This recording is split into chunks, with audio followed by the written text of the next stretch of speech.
Welcome to Tuesday Night Torg. I am JM, your GM, and you will notice that I am missing my four horsemen. If you did not watch the last episode, then you do not know what is going on. You do not know that the horsemen boarded a helicopter leaving the PRI base, and that a strange Adinos named Tyranic threw Lapis from the chopper. We are here on Tuesday night on the Ulysses International channel, and with me tonight is Michael. Michael, welcome to the Possibility Wars. Good to be here. Thanks for having me. Michael is a friend of Iconic and our newest player that we're going to be dovetailing in to the Horseman campaign. Again, in preparation for when we get back to the studio. So hopefully that is in the works, and hopefully soon.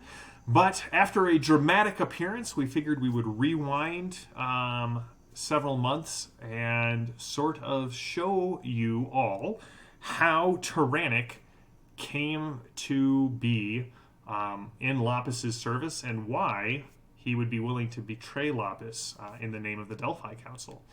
So, Michael, before we get started, do you want to tell us first about yourself? Like anything you want to share with the show? You don't have to share anything beyond, what role playing games have you played, and then let's introduce Tyranic, and we will get started. Yeah, I don't know if you would call me a medium time fan. So somewhere between brand new and long term, and got hooked up with not only this game, but role-playing games by Becca, who does a ton of stuff with you guys, and Maddie, who obviously is in this campaign too. So that's the roads that lead me here. Awesome. Well, do you want to tell us about Tyranic? Give us a little bit of an overview. Yeah, he's just your typical reptile trying to have it all. He is living in the Yucatan Peninsula. He's in the Golden Sun tribe, if you're familiar with that. He is a treasure hunter. He's attracted by shiny things in general, and so gold and gems and that kind of thing. You'll notice he's a pretty large reptile. He's dark gray, almost black, with kind of golden stripes to him. So, and I guess the one thing you'll probably notice about him first is he's got golden talons or claws, and that is he's seen some stuff. So he has done the rite of death claws. He's put his claws into molten lava and then decked them out with some gold material that makes them extra slicey. I don't know if that's a word. Yeah, no, that slicey is definitely a word. Yeah, so he's got a Mayan feather headdress. He's a big fan of Lanoa, who's their deity, and not the biggest fan of Baruch, who's their High Lord. High Lord. No. Well, let me just start off before we get into this and just say thank you to everyone who's in the chat, who are constantly entertaining our producer JD, who is constantly behind the scenes making sure things are rolling, and to everyone who comments on the YouTube channels. Joshua, who is keeping Vampires May Not Sparkle, but we are about to alive. Thank you so much.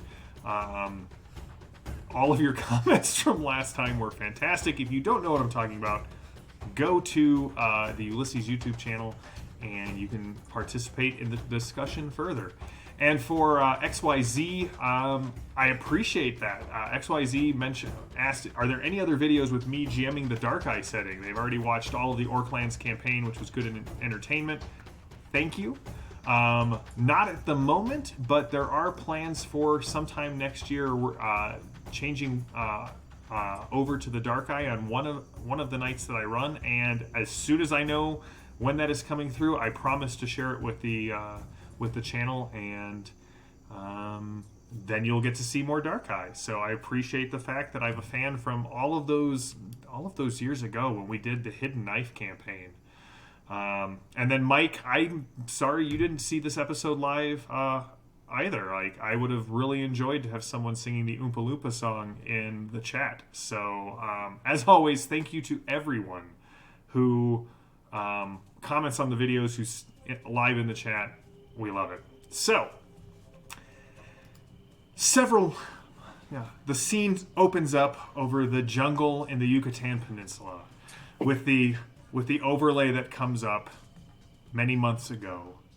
And as we drop beneath the jungle canopy, there are 4 figures moving through the underbrush underneath. You can hear the sounds of the war drums all around you of the Adinos. And it is none other than Tyranic and his dinosaur companion. Who is your dinosaur companion, Tyranic? His name is Peaches, and he is a pterodactyl, and he is the color of peaches with red and yellow and orange hues, and he also happens to like peaches. There you go. Or their living lands counterpart. Jumping over fallen logs across small streams are none other than Sadie, the Storm Knight from the Living Lands, who was originally part of our Eternity Shards campaign, and MC Fang.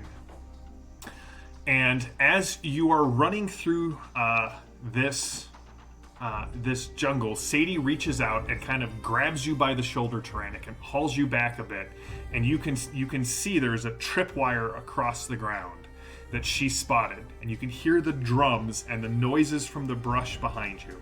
And Sadie says, "Be careful!" And she kind of pulls you back, and she steps on the tripwire, and this dead, rotting corpse kind of comes out from around the tree, holding a blade that would have come right at your neckline. And she says, "The dead hand can still wield a blade that kills." Now you are here on a Delphi Council mission. You had your moment where you awakened to becoming a Storm Knight. You have thrown off the shackles of Baruch Ka, and you have joined up with this more established Storm Knight, Sadie, and you are going through these. You're right out of what was the city of Merida on the Yucatan Peninsula, and there have been a number of strange relics and artifacts that have been being brought into the village, and Sadie is convinced that someone has found a new ruin. Every so often in the Living Lands, strange things occur, like lost worlds appear, strange remnants of other civilizations that nobody really understands, kind of people find them. And so for those of you who may be joining us new, because I did mention, hey, if you've got friends who have never experienced Torg, this is the night to bring them in. Essentially, Torg is a role-playing game set on core Earth, so Earth as we know it, except this Earth's a little bit more high-octane, high-action. I use the example that was given me, what if Die Hard were a documentary about people living on Earth? That is the Earth that Torg takes place on. And all of these cosms invade on the same day, now known as Day 1. And different cosms invade different parts of the world, and they sort of overlay them. So whatever was there is sort of translated. If you were in Cairo when the Nile Empire, this 1930s pulp superhero reality came in, and you're not a Storm Knight, someone who can inherently harness the power of possibility, you forgot that you were from core Earth. You always were part of the Nile Empire. And in North America, the cosm that invaded on the coasts, the East Coast and the West Coast, and down here in the Yucatan Peninsula, is the Living Lands, sort of a savage land of the lost, little Edgar Rice Burroughs sort of thrown in there, world with dinosaurs and Adinos, which are lizard men, which is Tyranic, where you are at. And so we're going to just kind of start there. You have been searching for wherever these strange artifacts that are being brought back to your village are coming from. Because whatever this strange metal is, whoever handles it kind of grows sicker and then dies a very violent, excruciating death. And so the Delphi Council wants to know where it's coming from, who's involved, and sort of what's been going on. Because both you and Sadie know someone has been hunting Storm Knights. Not just any Storm Knights. The last time you encountered, or the last time in the briefing, it was strongly insinuated that someone is hunting for Sadie and MC Fang. So, Sadie is there, MC Fang is there, Tyranic is there, Peaches is there. You know you're being chased by something. It's the living land. You're sort of always being chased by something. What do you do, Tyranic? I want to look around and see if I can kind of tell what we're being chased by. Any clues? Yes. So give me a find roll. So have you included your ads and everything? I believe I have. All right. So here's how this is going to work. You're going to roll a d20 and compare it with the bonus chart at the bottom of your character sheet. So in Torg, the main factor in any roll is your value in the skill, which is your attribute plus your ads. The die roll can add a lot to it, but most times it's just going to make minor shifts up or minor shifts down from your static value. Now you're trying to hit that's the standard difficulty, so unless I tell you otherwise, is 10. So what's your current value in find? So my current value in find is an 8. All right, so now you're going to roll your d20. Okay, I rolled that, got a 17, which I think is a 4. Yes. In the bonus chart. It is a 4. Plus 8 is 12. All right, so you have made a standard level of success. Now, if you had got a 15, that would be a good success, and I would give you more information. And if you got a 20, that would be an outstanding success. So beating in multiples of 5, the target number, generate better successes for you. All right, so as you look around, you see, you definitely hear the telltale sounds of sobas moving through the jungle. Now, a soba is it's a really strange sort of dinosaur. It's a lizard about 15 feet long. It's got 2 heads, 2 tails, and you know for a fact that they're poisonous. I should say venomous. Now, you also notice that there are boot prints in the ground, which is really strange because, as you know, the law of decay happens here in the living land. So each world has several world laws that we operate under.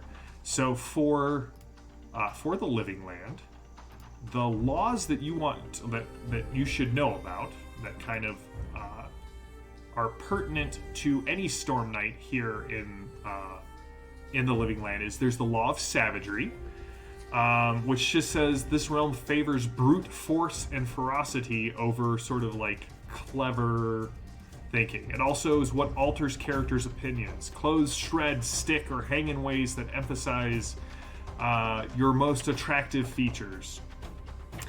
And what this says is anytime attack is an approved action, which I'll explain what that is later, if you use the all-out attack option, you get an extra bonus die on top of whatever damage you do because you're just throwing caution to the wind, you're embracing that ferocity.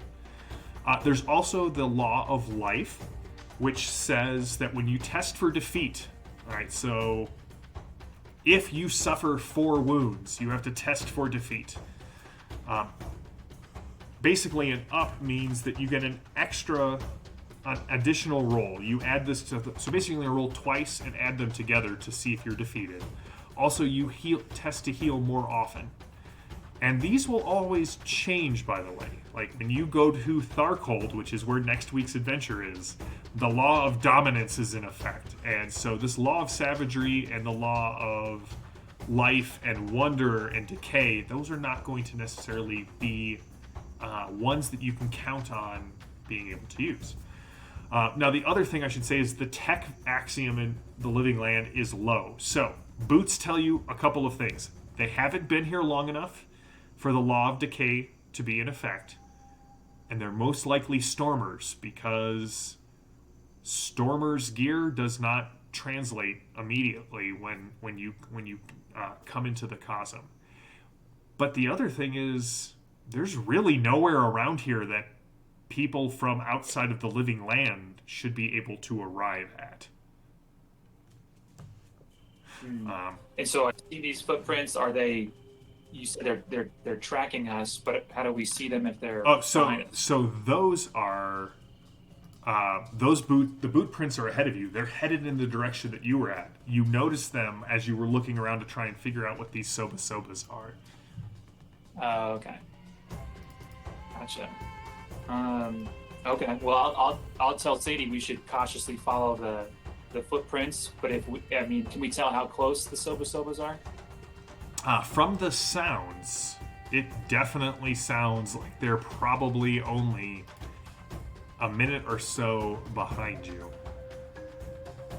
Okay. All right. I guess we will quickly follow the footprints then. All right. As you continue moving through the jungle, you start to hear the sounds of a dinos up ahead. You can hear the language that you understand, that you know, but the accents they're not your clan. Now, what clan are you from, by the way? The Golden Sun tribe. Okay, so you're from the Golden Sun tribe. These guys are definitely not of your tribe, if that makes sense. You can tell, the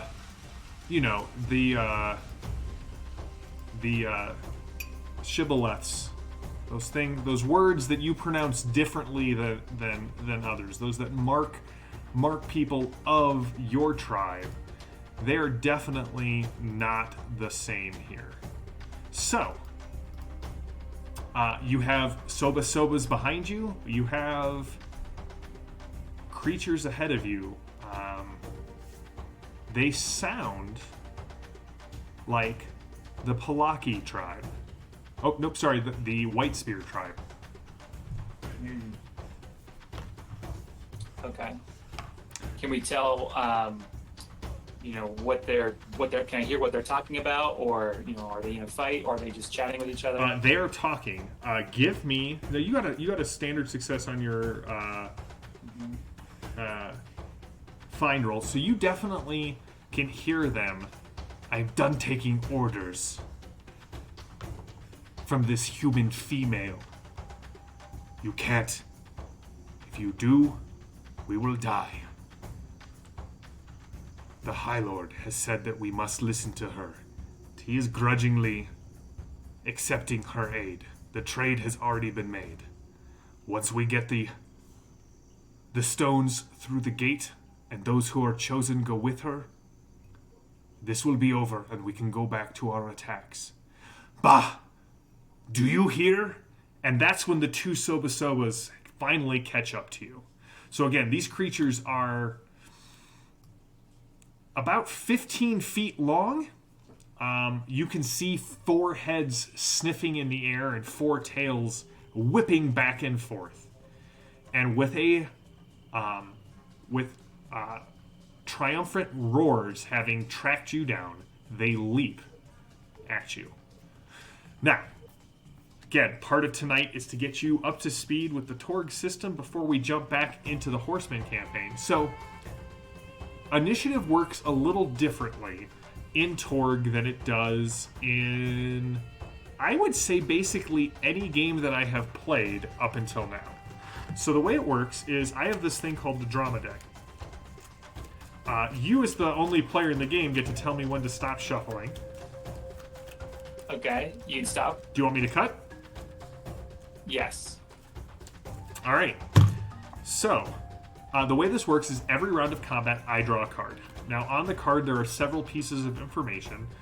We're in a standard scene, so I won't tell you anything about the dramatic line on this. But the title of the card is called Here They Come. So the card tells me a number of things. One, tells me who goes first. So in this case, villains will take their actions first. Then you and Peaches and Sadie and MC Fang will get to go. Now, it also has what is called an approved action. All right. So if you take the approved action, you get a new destiny card. That's how it works, if you're successful on it. Now, destiny cards in combat cannot be played directly out of your hand. At the end of every one of your rounds, you get to put one into like a action pool that then is available for you to play. All right? Now, the approved action in this first round of combat is Intimidate or Maneuver. Now, in Torg, you can use those to make a foe vulnerable, which makes it easier for your allies to hit, or to stymie them, which makes it harder for them to do things. So this is like, if you roll Intimidate, this is like staring them down.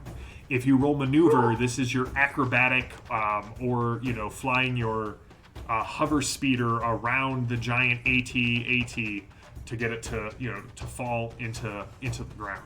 Other things that can do interaction attacks are things like Trick is another great one. That's like throwing sand in people's eyes or tricking them somehow.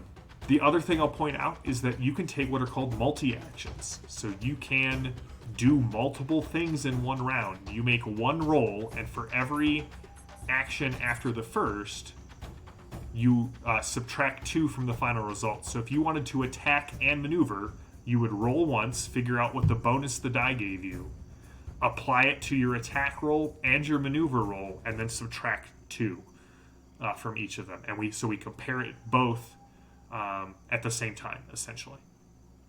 If you have any questions, just ask as we go through. Otherwise, I'm going to start off by having these Soba-Sobas attack.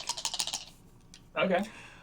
One of them comes darting through the underbrush. You can hear the snapping of jaws and tree branches as it sort of crawls up, like skitters up a rock to get above you and jumps down on top of you.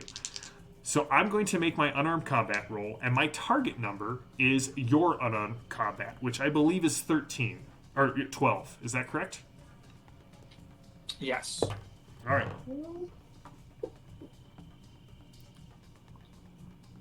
All right. So I will hit you with a standard success, so I don't get any bonus dice of damage. It's just whatever its base damage is. Now, what is your toughness? 12. All right, so this guy, without any bonus damage, it bites into your upper arm for doing 16 damage minus your 12 toughness is a difference of 4. So you're just going to take 2 shock from this. Now, what that means is shock represents endurance. It represents like fighting spirit. When it reaches 0, you're unconscious. Now, I did mention those Soba-Sobas are venomous. So as it bites in, you can see the glands on the underside of its jaws start to pulse. And you are going to be stymied, which means you're going to -2 to all of your actions, and you'll suffer 1 shock each round until you treat the wound. The other thing is this creature has 2 heads, and they are better than 1. So it will attempt to bite you as well. And with a roll of a 3 on the d20, I will get a -6. An 8 does not hit you. So the other one is going to attack Sadie. Okay. And it will bite Sadie for a total of 4 shock. Alright, so Tyranic, normally in combat, heroes can go in any order they want. Every round you get to determine what order you want to go in. But seeing as you're my only real PC here, we're going to focus in on your combat with the Soba-Soba. And so what do you and Peaches do? Okay. So I have a miracle that's commune with animals. Is it possible to try and convince the Soba-Sobas to attack the other party instead of me? Ooh. Let's see what commune with animals does. What page is that on? Ooh, that would be... The chat asked if I'm trying to kill you right away. Yeah, it's quick, huh? It is on page 200. All right, so speaking with beasts is a rare but ancient tradition in certain cultures. Most animals are simple-minded and can only communicate basic ideas. All right, so here's the thing. If you... all right, so here's how it will work. You will make the Commune with Animals roll. Okay. If you get a standard success, I will count it as an interaction attack, and you can make it either stymied or vulnerable. If you get a good success, it says the animal obeys basic commands as long as it doesn't recklessly endanger its life. If you get an outstanding success, it will attack the other group. All right? Okay. So a good success, a normal success will just make it stymied.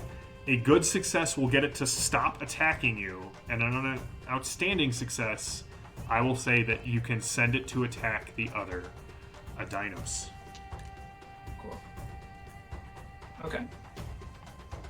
All right. So with miracles, so I rolled an 18. Which skill do I use? You're going to use faith. Okay, faith.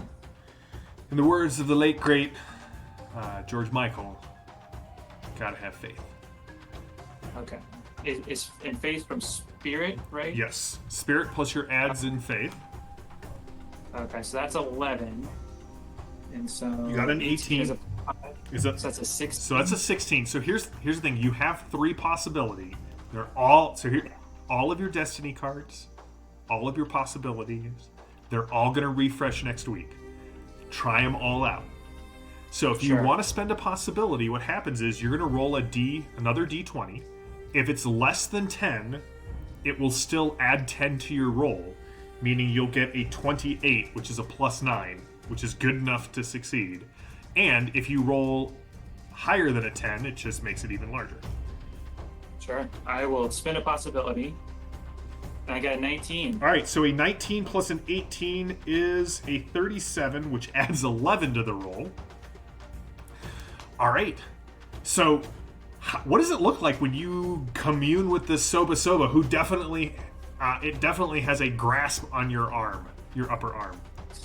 So I'm in incredible pain, but I am so in tune with Wanala that I am stone-faced, and I just take my totem necklace and put it on its forehead and basically just say, I don't know if it's the simple terms that it's looking for or what, but, wrong person, go that way. All right. So even with the -2 for being stymied from the poison, you send the thing like the one head kind of looks at the other, and the first head kind of tentatively lets go. The second head kind of nods in the direction you pointed, and these two things take off like a shot into the foliage. Now, Sadie is Peaches gets to go. What is Peaches going to do? Well, so they're running off towards the other dinos. It affects all animals of the same type in range. Curses. Yes, both Soba Sobas go running off into the foliage. I don't know if our mutual friend Maddie is watching, but when I was teaching Maddie the Dark Eye, I had a similar setup, and she had a similar where she used a spell to bypass the first combat. We got to the end of her playtest adventure, and I was like, do you have any questions? She's like, yeah, just one. I'm like, cool, what is it? She's like, how does combat work in the Dark Eye? It's like, well, you used magic to bypass it. So both of these Soba Sobas go rushing off, and apparently the White Spears were coming up this berm, and the two Soba Sobas overtake them, and you just hear a lot of chewing, a lot of screaming, and then silence. Sadie kind of looks at you. She's like, oh, good to have you aboard. Delphi Council needs more people from our cosm out in the world in the war.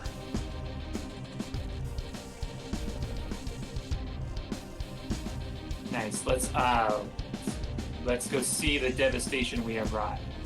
You crest this hill, and MC Fang immediately kind of like darts up around And there are these two white spear soldiers just mauled by the Soba-Sobas. The two Soba-Sobas have, in the time it took you to kind of relax and move up, they finish chewing on and getting around the armor, the root armor, and they are contentedly munching on these two white spears, happy as can be. And as you watch, they eventually kind of consume the entrails, and then they go and they start sunning themselves on rocks in the area. But what's interesting about these,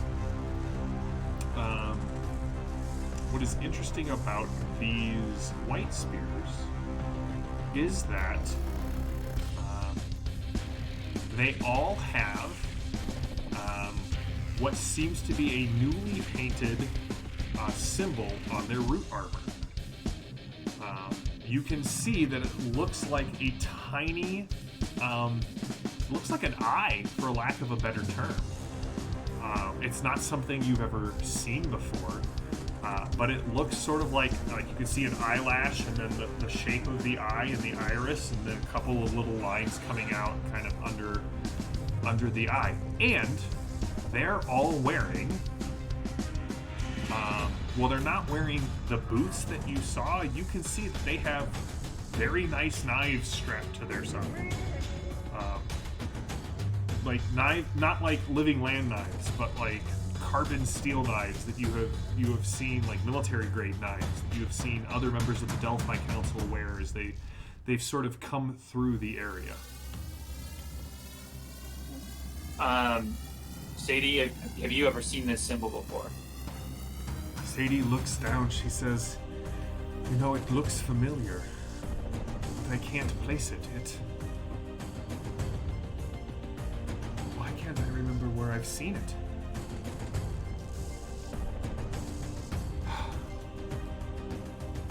This isn't right.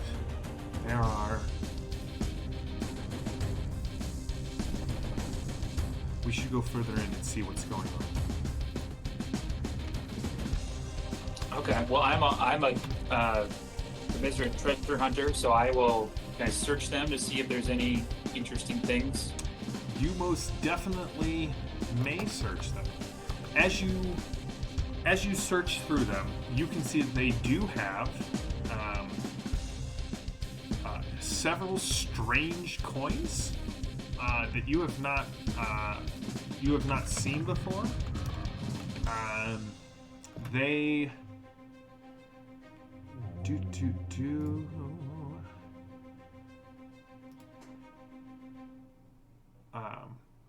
they look to be made out of some sort of copper or bronze. You can see strange lettering on them that does not look like anything you've seen either from the Spanish writing that you have seen, kind of throughout the area, like the signs that have kind of grown over, or on any of the Delphi Council, like the letters on their uniforms or anything like that. But you do recognize the numbers. They all seem to have 5 on them. And there's a little laurel leaf, like a wreath on the bottom. And in addition to that, one of them has a radio, like a small box. You've seen other people from the Delphi Council use these. Although, have you necessarily seen one yourself? If I'm hanging out with Sadie, I assume she's probably got a radio, right? Not anymore. But Not anymore? But okay. She'll let you, it's a communication device. Some of my friends had some when I was over in Cairo in another cosm. Seems like a long time ago. Are these coins from Cairo too? No, I don't recognize them at all. MC Fang kind of snaps at one. No, I'm just... Archibald would always do that to make sure that the metal was Why am I talking to you? They seem to be not from around here.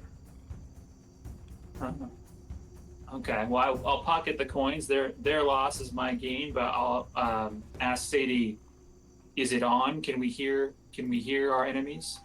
She kind of takes it from you, and you can see it's almost as if she's struggling to remember kind of what to do. And then the thing bursts to life with a squawk. And you hear things like Recon Patrol 6 reporting in, nothing to see on the southwest rim. Report back if you see anything. Listen, remember, any Adinos that are not part of those, that are not marked with, not marked by us, shoot them on sight. Many of the tribes of those Dino people, they're not with us. And honestly, I don't know how far this alliance with the High Lord goes. You just kind of chatter back and forth like that. Shipment's almost ready to go through the tree. We should be ready to get out and blow this place in the next 60 minutes. Can I take either their armor to put on top of my own, or switch out if it's in good enough shape, or can I write that symbol on my own? I mean, it's not in great shape because you did sick two four-headed creatures, or two-headed dinosaurs on them, and they are currently still sunning themselves, kind of giving you this very lazy, approving look when their eyes kind of open and they kind of drop back down. You get this sense of contentment that just kind of rolls off of them. But you should be able to, you can replicate it to the best of your ability. And Sadie's like, that's a good idea. And kind of, she's wearing what, if I remember Sadie correctly, what amounts to a fur bikini. And so she kind of marks it on the strap that goes over her shoulder. Listen, I don't like this. We should go recon what's going on and figure out what we should report back to the Delphi Council. Fair enough. I will bid the Sobas adieu and thank them for their service. And then...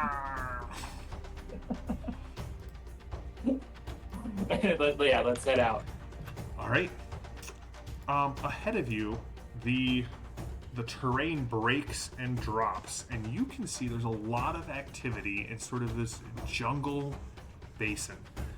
There is a small tiered temple that kind of rises up out of the canopy, and you can see that a large chunk of the jungle has been slashed and burned, and there are tents. There are actually several small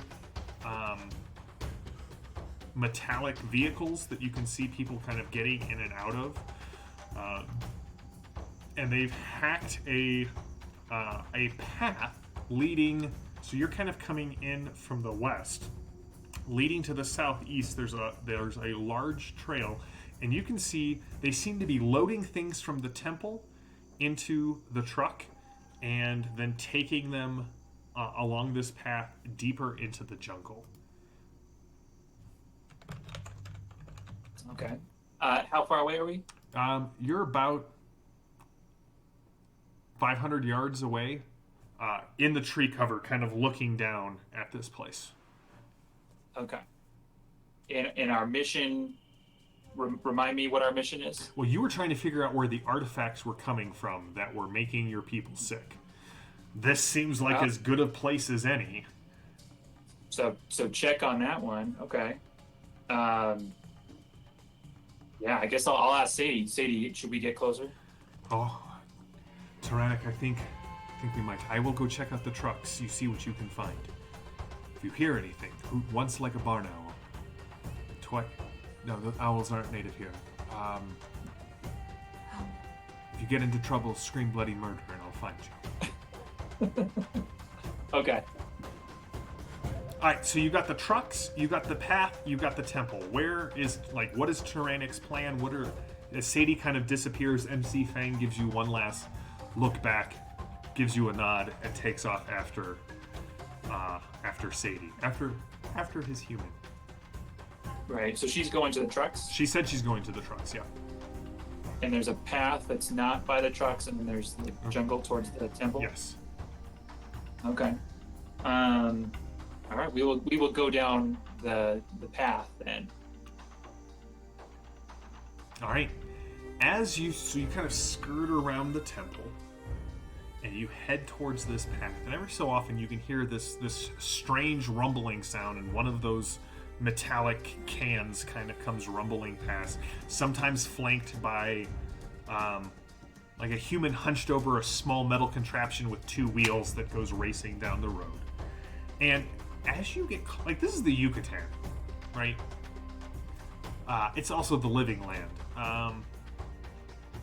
Right, law of life, clothing becomes more and more optional the longer you stay here, partially also due to the climate. But as you start moving down here, like, you start something that has never happened to Tyranic. Like, your breaths, you can start to see this mist. The temperature is dropping the deeper you go down this path, and you can see this mist kind of coming up out of your breath. It's getting cold enough the further you go down this path, your breath is fogging in the air. Well, I don't like that at all, just for the record. I guess we cautiously proceed. All right, give me a stealth roll. Okay.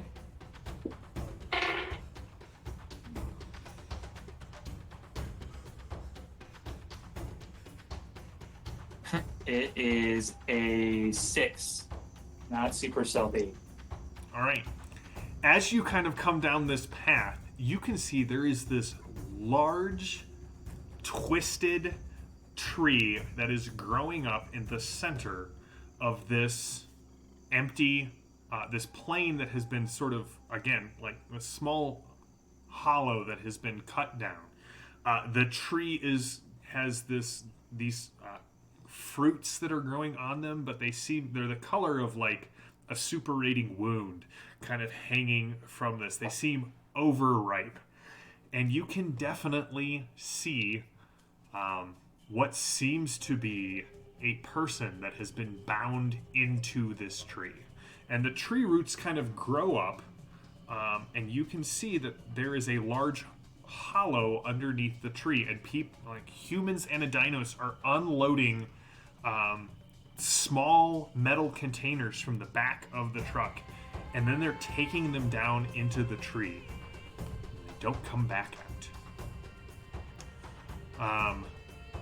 Everything here, like it was midday, and even in the jungle, everything kind of takes on this viridian cast as you're under the canopy and the sunlight's filtering down. But here, everything seems dimmer. It seems darker. It seems wrong. And then, that's when the two other Adinos from the White Spear tribe come up behind you. Hey! What are you doing here? You should be on patrol. I am on patrol. Not this close. What? I was told to be here. Who told you? Did the lady send you? Yes. Why do we have to listen to this lady? Who is she to have such authority over the White Spears? We are the chosen. On top of that, she smells bad. She does. She smells of mud and silt. Dryness. We did not come. A living land is all about this. Well, not that, but this. We are the chosen of Baruch Ka. Come with us. They are taking things into the tree, and you do not want to take things into the tree. Those who go into the tree do not come back. What do you mean? Are you new? Sent from the village just recently? And he kind of cuffs you up the side of your head. That tree is a door to darkness. Okay. Where are we going? We will help. And he kind of nods, and you can see there's a small tent kind of on the far side of this hollow. We will help. They need warriors to carry their crates back to the temple. They are filled with strange magics, my friend. Do not look too closely. Okay, I think I'm gonna go with them. Okay. They're not worried about Peaches, right? Is Peaches? Nope. Several other of the dinos have raptors, or you see a saber-toothed tiger kind of prowling about. Like it is not unusual to see someone in the living land who is bonded with one of the creatures. Gotcha. Okay. All right. So as you kind of walk into this tent, you hear a woman's voice. Be careful with that. And there is a woman wearing the strangest set of robes that you have ever seen. They're really white. They have like strange multicolored tubes coming out of one pocket. Whatever she's wearing for pants are stained green and muddy, having come up. It looks like she's been tromping through the jungle, but just like from her shins down. And there are several large crates that have been opened, and they are filled with all sorts of strange metallic parts. And as you walk in, two Adinos are following her directions. They set this large tube on another tube, and then they rotate it about a quarter turn, and the thing like lights up, and there's this panel, and red numbers kind of flash up on it. She's like, excellent. The fourth one is complete. Take it where the other ones are. And hurry back, we have one more to set. And she points to the three of you. Come on, take it. We need it back at the temple. The temple's not going to blow itself up.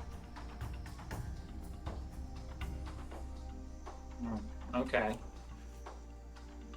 So, okay, I guess we'll play along for now. Okay. Well, the two kind of, it takes all three of you to lift this thing. It's massively heavy. You're right by this box that every so often goes beep. And you kind of carry it back up about quarter mile back to the temple. And you can see at this point there are no more trucks kind of coming back down the path. You haven't seen anyone re-exit out of the tree. However, these, on the canvas of the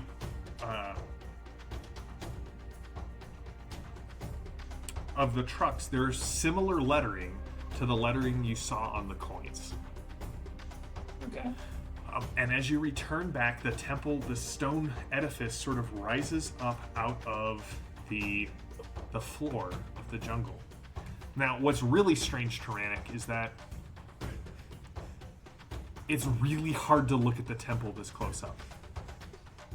It's almost as if whoever built this didn't obey things like right angles or rounded corners or things like that. Like, you swear every time you look at the temple, it's slightly different than the last time you looked at it. There are no trucks left. There's just two of those strange two-wheel contraptions. Okay. So wait, so we're on top of the temple? No, you have come back down, but you can see that the temple has these stairs that kind of ascend towards the top, and you can see in the sun, again, the heat has come back, the light is, like, it's again noon outside. You can kind of feel all of that, and you can see that three of those cylinders have been placed kind of around the base of, three of the four, I hesitate to use the word corners, but we'll call them corners of this temple. And you can see that there are these statues of this strange serpent-like, not lizard-like, like the Adinos, but like this Ophidian-shaped creature kind of standing guard at the base of the ramp that ascends up to the top. And you can hear over the radio one of them has. It says, "Yeah, bring that one. We need to put that one at the top of the temple. Take it up to the top, boys." And You can see there are several humans kind of walking around here. They're in like the strangest outfits you've ever like. You're used to seeing humans like Sadie, where it's like, you know, again, as I said, you know, clothing that is strategically torn. These guys are in full green clothing. They're wearing bulky black vests. They have what you recognize as a storm knight as like assault weapons, and they have that same strange writing. All like, it's not the language that the Delphi Council uses, or at least the Delphi Council members that you have seen.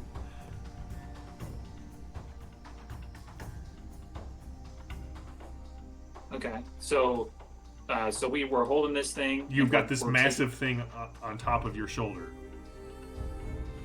and we're gonna go up to the top. Is there a lot of people at the top?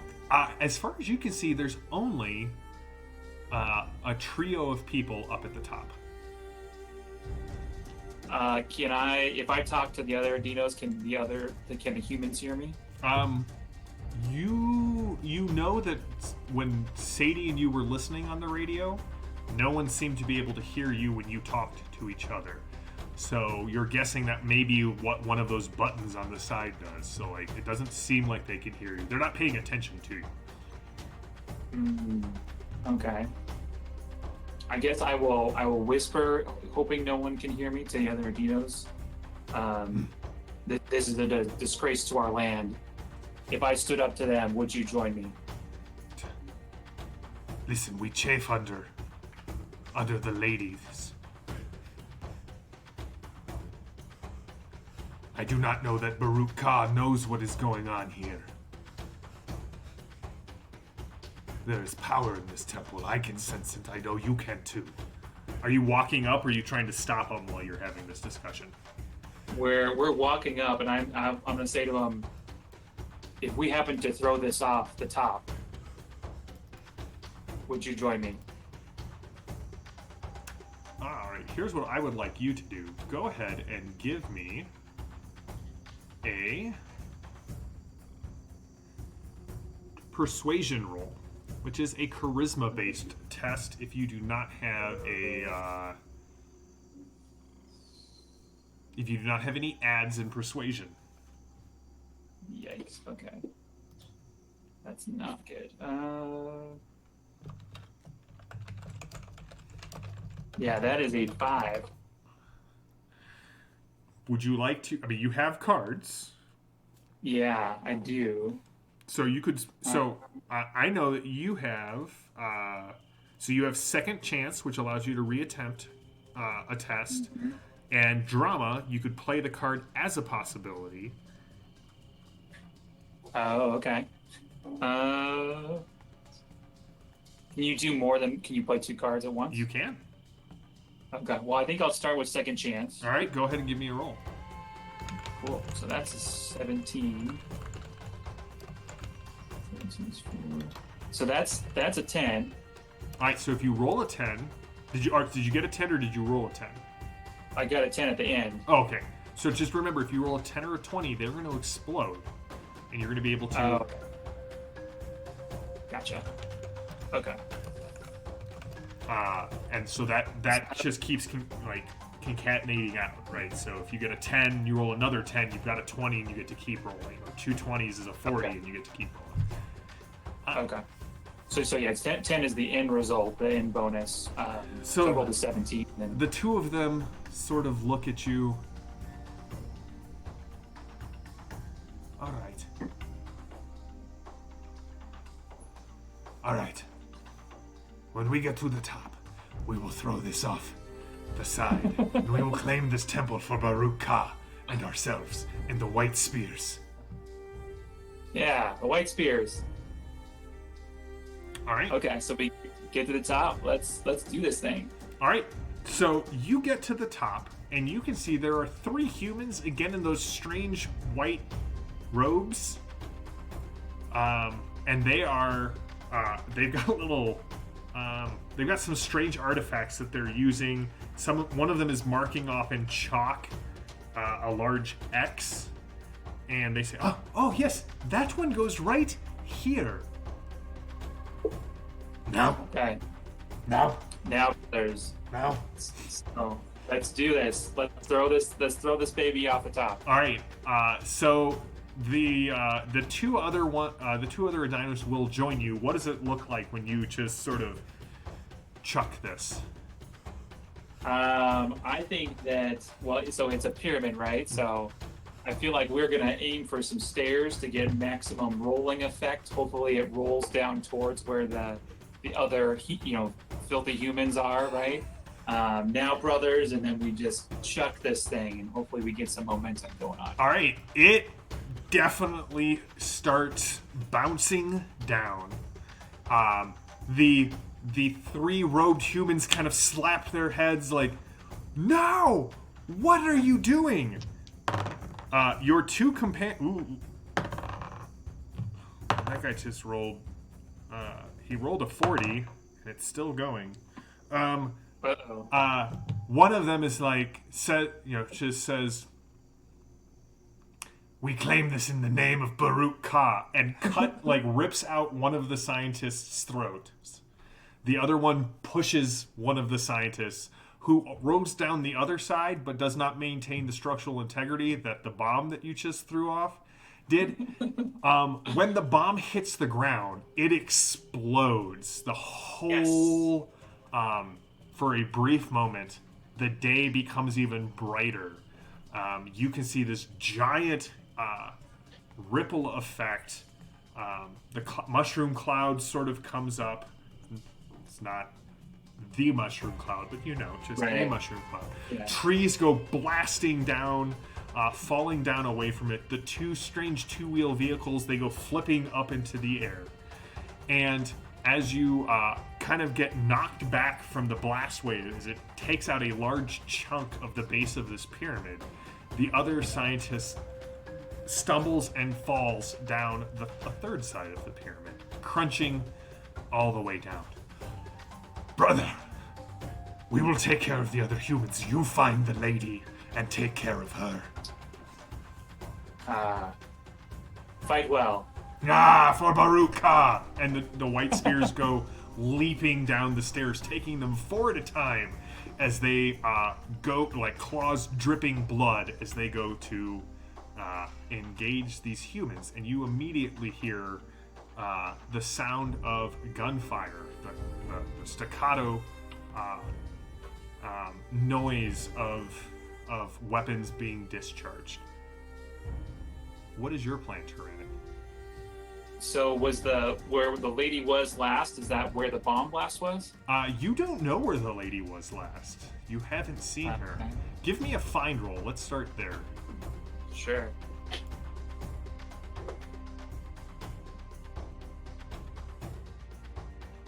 That is a 14. A 14. All right. In the chaos of everything that's going on, you can see there is a woman in a long coat, and she is dragging out of the temple. She is dragging Sadie. Oh, and no. she tosses Sadie off to the side and starts barking orders. You can see Sadie kind of is lying there on the ground.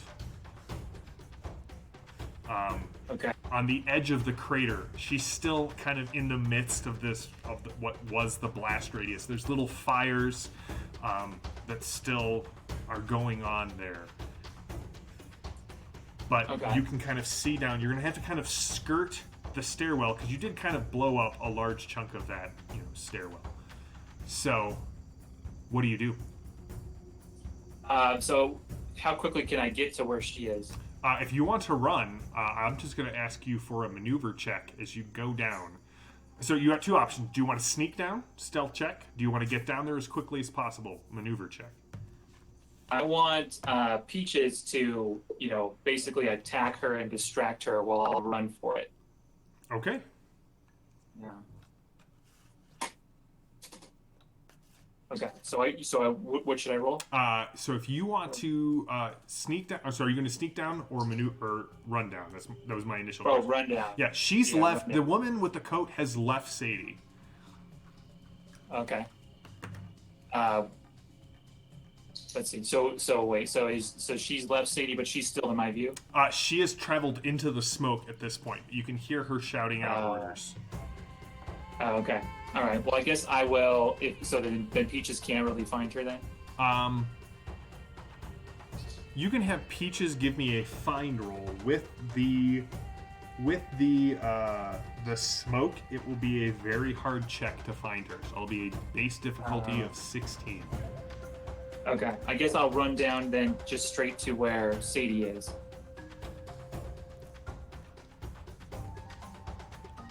All right, so you give me a maneuver check to get that. See if you can navigate the rubble that you have caused. Okay. That's a 15. Okay, you get down there, you get down there very quickly and with grace. Sadie is there. You can see she's bleeding from several small holes, and as she kind of hears you coming, she kind of reaches for a rock and spins over, and she coughs a little bit of blood up. Tyranic, is that you? Yes. Are you okay? No. I remember where I saw the symbol. It was from the Nile Empire. That is the woman. Did you see her? Yes. She's in the smoke. That is Lapis. She is like the number one on the Delphi Council's wanted list. She's hunting down other Storm Knights. We've got to get out of here. And you hear the sounds of hammers being cocked back. Adinos, are you of the White Spear tribe? And it's this woman's voice. Long hair. You kind of turn around, you can see her features are sort of hidden behind a domino mask. And as she looks down at you, she sees the symbol that you have painted on your armor. Good. Someone has attacked us. Others of the Adinos are betraying us even as we speak. Kill her and let's go through the dim thread tree. And she turns around to cover you as she tells you to kill Sadie. Sadie kind of looks at you. You have to find out what she's doing. The dead hand's blade can still kill.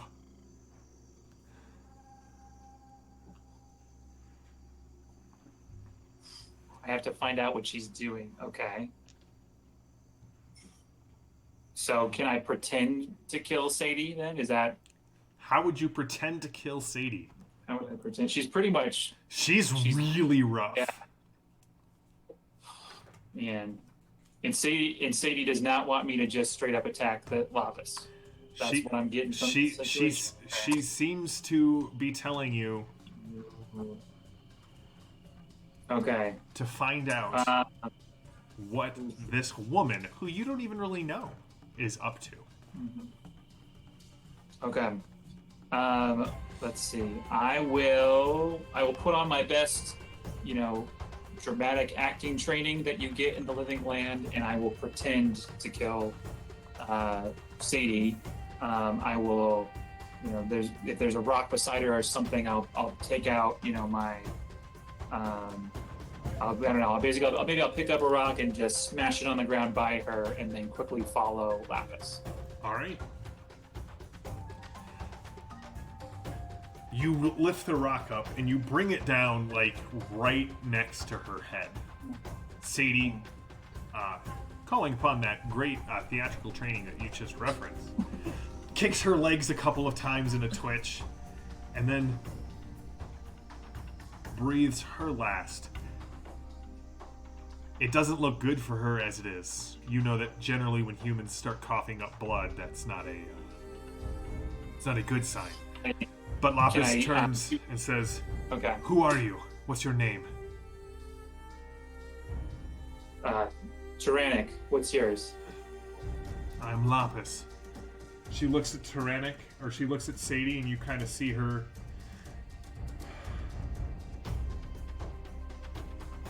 I need someone from the living land. It'll be good to have you aboard. And she holsters her pistols. We have to hoof it to the dim thread tree. Come on, Tyranic. I have a brand new world to show you. She goes running off into the jungle. Ooh, I guess I will follow her. Is there any way to give Sadie a bandage, or I don't know what that works, but You would have to make a first aid check to see if you could help her, and it generally takes 10 minutes. oof. Okay, I will not do that then. I will. I have a survival kit. How about I will leave my survival kit with Sadie, Perfect. and I will follow Lapis into the darkness.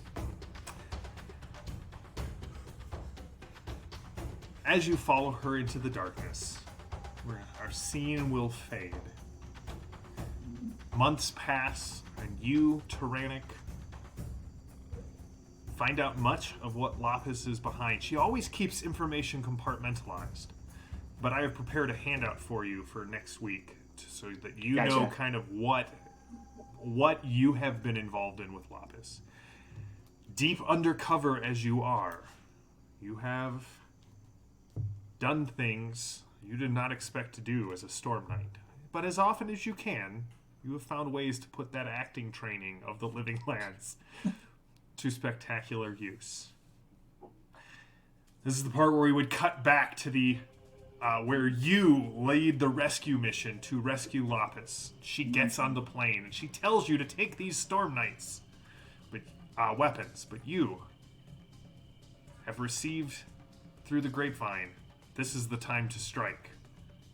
You chuck her to the demons with these, hold on, 4, 5, 6 wounded Storm Knights as you fly away with men who are loyal to the Delphi Council, people that you have put in Lapis's organization. We will fade once more, again, not so many months ago, to where Sadie stumbles out of the jungle, having used your survival kit to patch her wounds. She stumbles into your village. She says, I need to talk to Sebastian Quinn. We have someone on the inside. And that's where we will stop our intro session for you tonight, Tyranic. You will gain 5 experience points for tonight's session. And if you are okay with it, I would love to, so what did you think of your first experience with Torg? I realized this was a little, on the rails because we had to get you to the point that we introduced you last time. What did you think of the system? What do you think of the setting? What do you think of your character? First impressions. I'm loving all of it. Like you were saying before, maybe next time we'll do some combat. That might be good. I really tried, man. I know you tried. It's good, but there was sabotage. There's double crossing. There's intrigue. Yeah, I'm into it. This is my first time ever playing anything like this. So yeah, definitely a fan at this point. Awesome. Well, next week we will be changing the name of the campaign from the 4 Horsemen to just the Horsemen, because there are now 5 of you, and we will introduce you to Genevieve, the hacker played by Maddie from the Cyber Papacy, this techno-religious cosm that is overlaid sort of Western Europe. We have Anton, who is a member of the race, a slightly uncanny valley human offshoot from Tharkold, a psyker. He likes to set things on fire. You'll get to meet Lady Salvo, Lapis's counterpart, it seems, from the Nile Empire, a pulp superhero who is spectacular with guns and intimidation and not so great at many other things. And Edith, the monster hunter from Orosh, the horror cosm that has sort of overlaid the subcontinent of India. But I realize this is a little bit shorter session than we normally do, but thank you, Michael, for being willing to do just kind of a very focused one-shot to kind of introduce you to the world of Torg. Yes, thank you very much. Very, very excited. If it's just the Horseman, there's no longer four. Does that mean everyone gets new uniforms? Is there name Yeah, tags? like instead of the big 4 on their Branding? chest, they're gonna have to do like a 5 or maybe just a TH, like the Horseman. man, But then okay. you're gonna be the people are constantly gonna be like, who's? Yeah, right. We'll have to. Yeah, Well, that's marketing's problem, right? that's Does- marketing's does the problem. We don't have to development deal with that. marketing. Yeah. But I will say, I did put in as a surprise for the players for the stream. We did put in the art orders, so hopefully here in a couple of weeks, everyone will, much like our Fading Suns game, have personalized portraits of each of their characters sort of next to their nameplates. I'm very excited about that. Thank you to Simi of Doom. Follow her on Instagram and Twitter. She did the art for the Fading Suns game. She's going to do the art for the Torg game. Thank you, as usual, to JD, the producer. Again, she's spectacular. Check out all of the other great shows on the Ulysses International channel. I run a Fading Suns game on Thursdays. Bill Bridges does Heretical Musings, which is a show about Fading Suns. There's the Ulysses World News show, and you should see more of the iconic team on that. And Campfire Chats with me and Ross. We do talk about Myth, the new RPG that Ulysses is developing, and we will be back to our Horseman game, the new arc, next week on Tuesday nights. Tune in Thursday for Fading Suns. We're back to the Oh Boy crew. They're about to walk into a party of a known antinomist, and that cannot possibly go well. The crew does not have a good track record with parties. So, Michael, thank you for joining us. Everyone in chat, thank you for all of the great comments that JD has been feeding me tonight. And I will see you all next Tuesday for more Torg. Have a great week. Stay safe, stay healthy, and yeah, have a good one.